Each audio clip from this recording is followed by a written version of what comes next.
చాలా పెట్టుబడి అవుతుంది, పైగా క్వాలిటీ ఉండదు. మనం సొంతంగా పెంచిన హెర్బల్స్ నాణ్యత కొన్నవాటికి ఉండవరా, గుడ్ విల్ పోతుంది. మొక్కలు తెచ్చి నాటాకే ప్రోడక్ట్ తయారీకి వెళ్ళాలనా? అవునరా.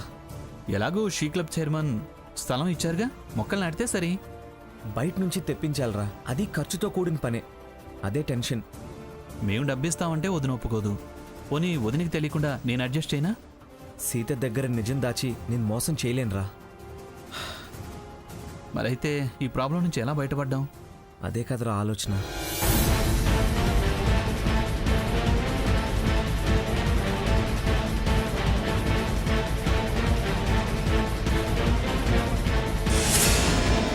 అన్నయ్య, ఒక ఆలోచన వచ్చింది.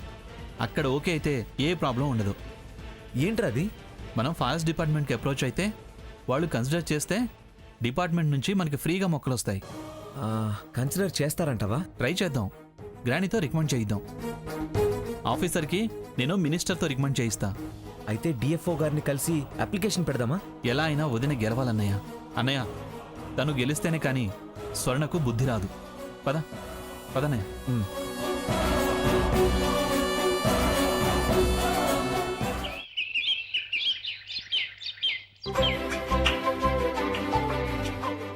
Excuse me madam. ఎవరు కావాలండి? పిఠాపురం సీతామహాలక్ష్మి గారు. నేనే. మీరు? నేను డిఎఫ్ఓ ఆఫీస్ నుంచి వచ్చాను. డిఎఫ్ఓ ఆఫీస్ నుంచా? చెప్పండి. మీ వారు మీరు రామభద్రాపురంలో హెర్బల్ ప్రోడక్ట్ కోసం ఔషధ మొక్కల పెంపకం చేయాల్సి ఉంది అని డిఎఫ్ఓ గారికి మొక్కల సరఫరా విషయంగా అప్లికేషన్ పెట్టుకున్నారు కదా. వారు శాంక్షన్ చేస్తూ బొబ్బిలి ఫారెస్ట్ ఆఫీస్కి ఒక లెటర్ పంపారు. మీకు ఒక కాపీ ఇచ్చి రమ్మని నన్ను పంపారు. ఇదిగోండి మేడం. ఇందులో ఉన్న ఫోన్ నెంబర్కి మీరు ఫోన్ చేసి బొబ్బిలి ఫారెస్ట్ ఆఫీస్ వారిని మీరు సంప్రదిస్తే మీరు మొక్కలు పెంచే స్థలానికి వాళ్ళు మొక్కలు పంపుతారు. అలాగా, చాలా థ్యాంక్స్ అండి. మీరు థ్యాంక్స్ చెప్పాల్సింది డిఎఫ్ఓ ఆఫీసర్ గారికి, పిఠాపురం మంగమ్మ గారికి. వారు రికమెండ్ చేయబట్టే మీకు ఈ మొక్కలు ఉచితంగా ఇస్తున్నారు. అలాగా, వారికి కూడా థ్యాంక్స్ అని చెప్పండి. వస్తాను మేడం. మంచిదండి.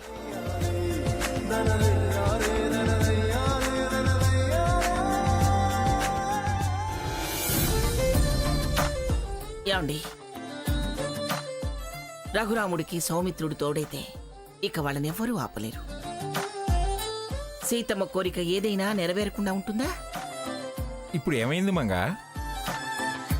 ఏంటి అంత సంతోషపడుతున్నావు? ఇప్పటి నుంచి అన్ని సంతోషాలేనండి. రామలక్ష్మణులు ఒకటయ్యారు. ఏం చేశారేమిటి? సీత నెగ్గించడమే వాళ్ళ ఉద్దేశమైంది.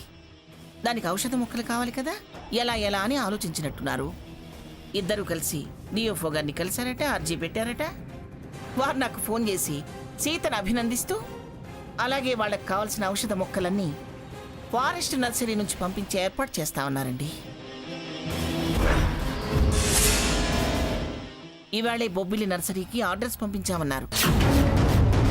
చాలా సంతోషం మంగా. గవర్నమెంట్ నుంచి గొప్ప సాయం అందినట్టే. మంచి వాళ్ళకెప్పుడు దేవుడు మంచి చేస్తాడండి.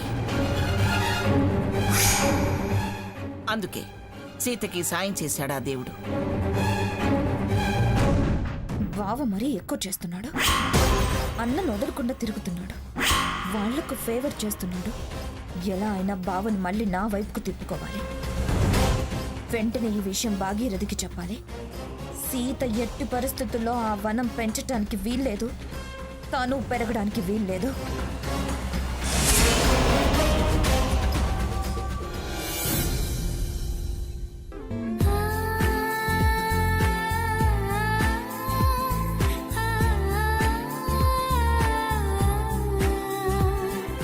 కూర్చోండి. ఏదో మాట్లాడాలన్నారు, ఏంటంత అర్జెంట్? నమస్కారం అండి. ఓ సీతామహాలక్ష్మి, కూర్చోమ్మా. పర్వాలేదండి. ఏవైనా పని మీద వచ్చావా? ఉచితంగా స్థలం ఇచ్చావు కదా, అలాగే ఇంకా ఇంకా ఏమైనా లాగొచ్చనొచ్చిందేమో. తను అలాంటి మనిషి కాదు. స్థలమైనా మా గ్రామ మహిళలకు జీవనాధారం కలిగిస్తుందని సీత డైరెక్షన్లో వాళ్ళు ఉన్నతంగా ఎదుగుతారని ఇచ్చాను. అవతలి వాళ్ళని తక్కువ చేసి మాట్లాడటం మంచిది కాదు. సీత, నువ్వు వచ్చిన పనేంటో చెప్పు. అడుగుతుందిగా, చెప్పు. నువ్వేమడిగినా నేనేం అనుకోను. అనుకోకుండా ఎందుకుంటారులేండి, ఖచ్చితంగా అనుకుంటారు. ఫీల్ అవుతారు కూడా. ఆహా, హ్, ఏమిటో అది. మీకు సీత, వారితో నీకు అనవసరం. నా కోసం వచ్చావు, నాతో మాట్లాడు. మేడం, రేపు మీరిచ్చిన స్థలంలో ఔషధ మొక్కలు నాటాలనుకుంటున్నాను. అలాగా, ఆల్ ద బెస్ట్. మీ విషెస్తో పాటు రేపు మీ ప్రెజెన్స్ అక్కడ చాలా అవసరం. తొలి మొక్క మీతోనే నాటించాలి అనుకుంటున్నాను. దీన్నే సీసాలోకి దించడం అంటారు. ఆవిడ చెప్తున్నారు కదా, వారి ముందు ఎందుకులే అని ఊరుకుంటున్నాను. కాస్త మర్యాదగా మాట్లాడండి. అయినా సీసాలు వంచడం, సీసాల్లో దించడం మీకు అలవాటు. మా మరిదికి సీసాలు పోసారు, నా చెల్లిని సీసాలు దించి ఆడిస్తున్నారు. అందరూ మీలాగే అనుకోకండి. మీలా నేను కామెర్ల రోగిని కాదు. సీత, సౌండ్ పెంచకండి. నా వాయిస్ పెంచితే కర్ణబేరీలు పగలొచ్చు, హార్ట్ అటాక్ రావచ్చు. మీ మాటలో స్పష్టత ఉండదు.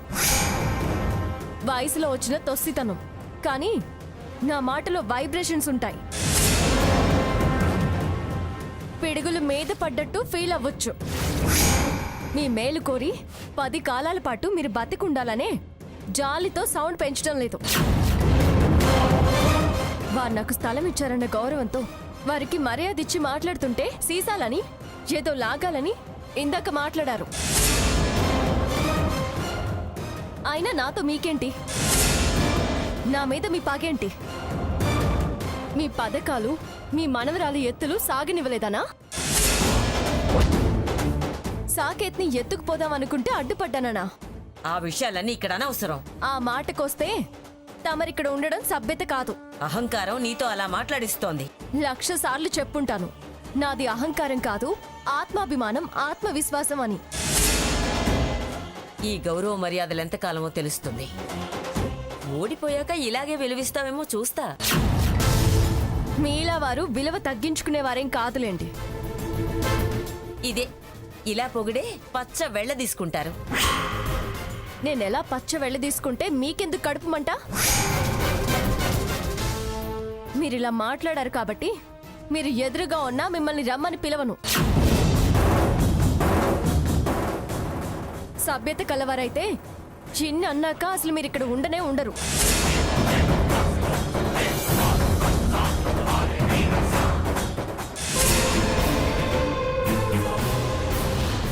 చూడండి, కాని వాళ్లను నెత్తికెక్కించుకుంటే క్లబ్ మెంబర్స్ పరువు ఇలాగే తీస్తారు.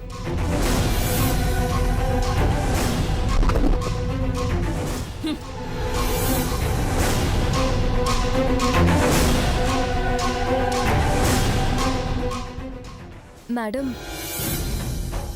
మీరు తప్పకుండా రావాలి.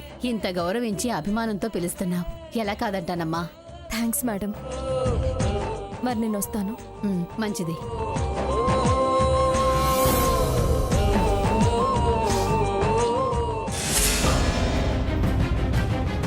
సీత, ఇల్లలగ్గానే పండగ కాదు.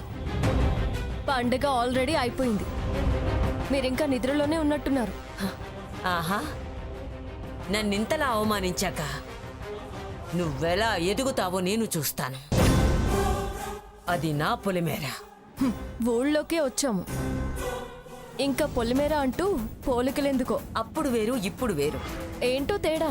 అప్పుడు అలా మనుషులు ఇలా వచ్చి అలా వెళ్ళేవారు. ఇప్పుడు అది వ్యవసాయం, ఫలసాయం. అంతేకాక కాపలా కాసి పెంచాలి.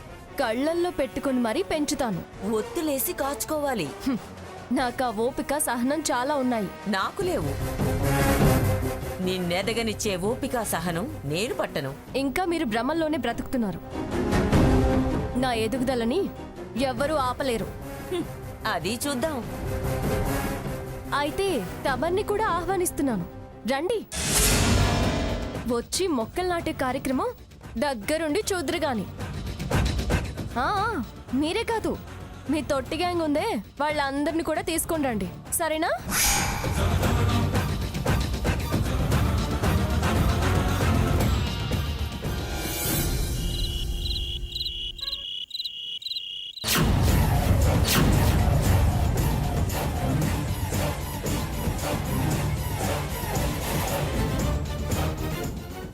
అమ్మయ్యా, ఎవ్వరూ చూడకుండా ఎలాగోలా తప్పించుకొని వచ్చేసాం. ఇదే కదన్నా ఆ పెద్దావిడ చెప్పిన ల్యాండు? ఇదేరా, మొన్న భూమి పూజ చేసింది కూడా ఇక్కడే. అయితే ఇంకెందుకన్నా ఆలస్యం?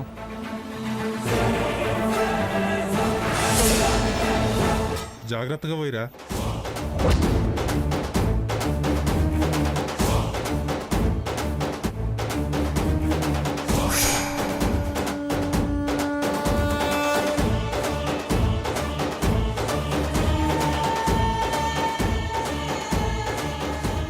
రేయ్, జాగ్రత్త రేయ్.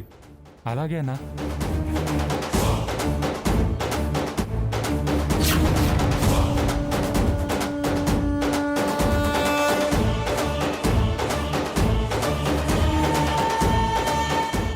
ఇంకా 2 క్యాన్లు తెద్దాం పదరా.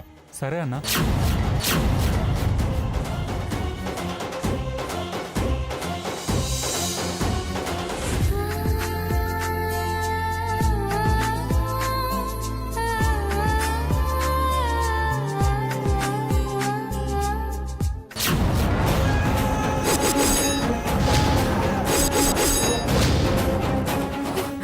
రఘు,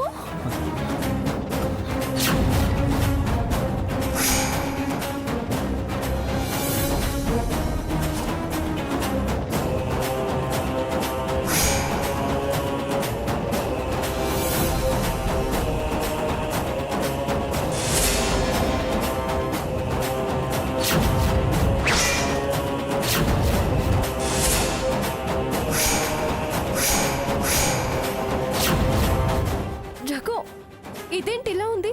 నిన్ను చూస్తే పచ్చగా ఉంది, ఈ రోజు మొత్తం ఇలా. అయ్యో, ఏంటి రఘు, ఎందుకు ఇలా అయిపోయింది?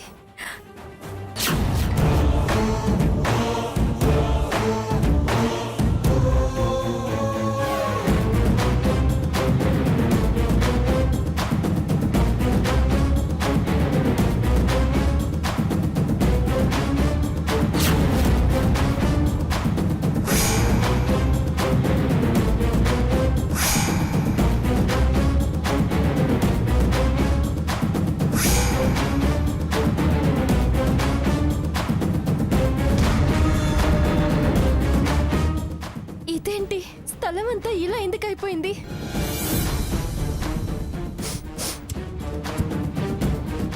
మొక్కలు పెరగకుండా ఇక్కడ ఎవరు యాసిడ్ జల్లినట్టున్నారమ్మా.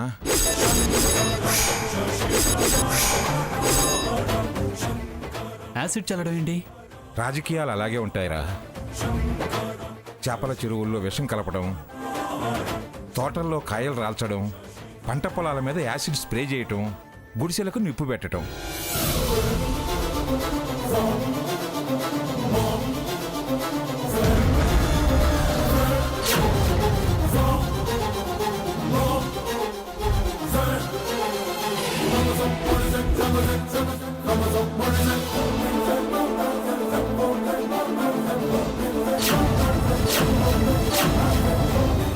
ఈ స్థలాన్ని ఇలా చేయాల్సిన అవసరం ఎవరికొచ్చింది?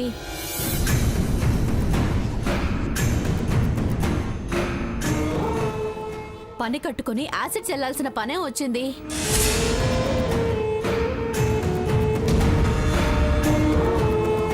సీత ఎదగటం ఇష్టం లేని వాళ్ళు, దాని బతుకది బతుకుతుందని కళ్ళల్లో నిప్పులు పోసుకునే వాళ్ళు చాలా మంది ఉన్నారు.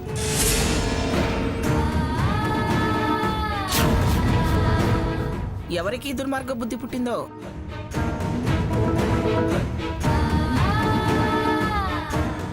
ఇలాంటి దుర్మార్గ పనులు చేసిన వాళ్ళ మీద కంప్లైంట్ ఇచ్చి కఠిన శిక్ష పడేలా చెయ్యాలి.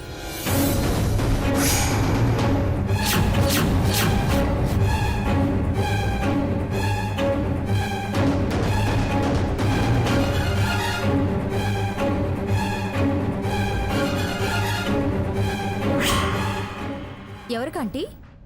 ఎస్ఐతో ఒక మాట ముందుగానే చెప్పేస్తాను.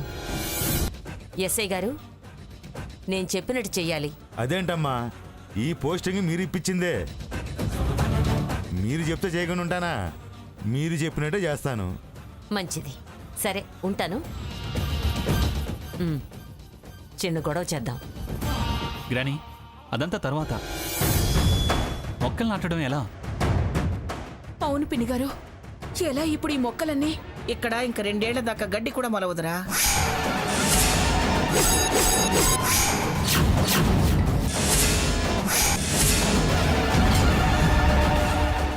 ఇంకా మొక్కలు ఎలా నాటుతాం? వెళ్ళి మన పొలంలో నాటమే.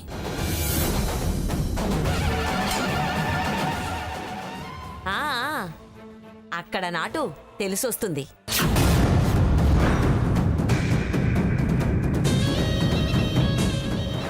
ఏమిటి తెలిసి వచ్చేది? గొడ్డొచ్చిన వేళ బిడ్డొచ్చిన వేళ అంటారు కదా, అది.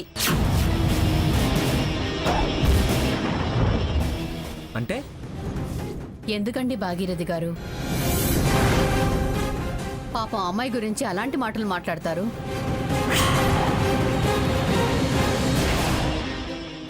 ఎవరో చేసిన పనికి తననంటారేంటి?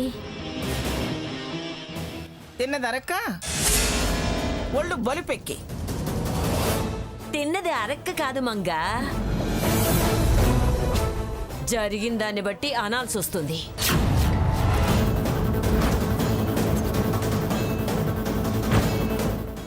జరిగిన దానికి మేము బాధపడుతుంటే ఇలాంటి మాటలైనా మాట్లాడేది భాగీరథి? తనెప్పుడు సీత విషయంలో అలాగే మాట్లాడుతుందిలేండి. నేనేం లేని మాట కాని మాట అనడం లేదు. ప్రతిదానికి మంచి చెడు ఉంటుంది. ఓహో, నీకు మంచి చెడు కూడా తెలుసా? తలక మాసిన వాగుడు తలతిక్క పనులు చేయడం తప్ప. నా మాటలు చేతలు ఎందుకులే? మాట్లాడేది మీరు కాబట్టి అంటున్నారు. నిరాధారమైన ఆరోపణలు చేయటం భావ్యం కాదు.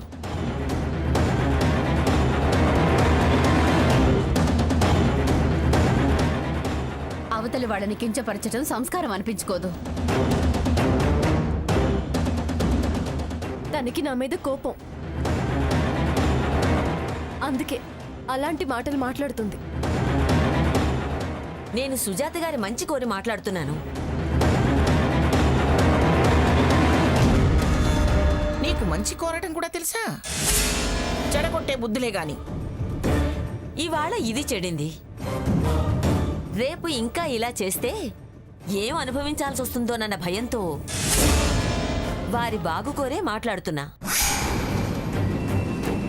తప్పుడు కోతలకు పోయేకు భాగీరథి. సీత పేరున ఏం చేసినా కలిసి రాదు.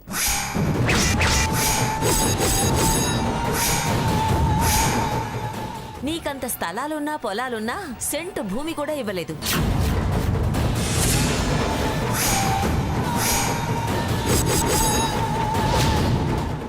తను పాపం ఏదో అభివృద్ధి చేద్దామని విషయం తెలియక సుజాత గారు ఎవరి జాతకం ఏంటో, ఎవరి హస్తం ఎలాంటిదో, ఏ పాదం పవరు ఎంత డేంజరో తెలియక ఈ స్థలం ఇచ్చారు.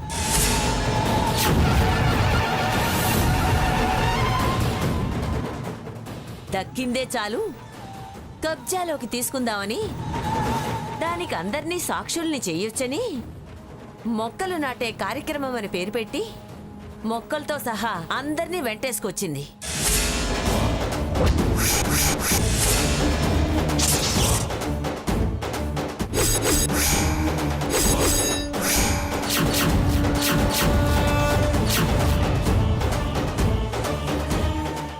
వచ్చాక గాని అన్నీ తెలిసి రాలేదు. అది పిఠాపురం సీతామహాలక్ష్మి గారి గ్రహస్థితి.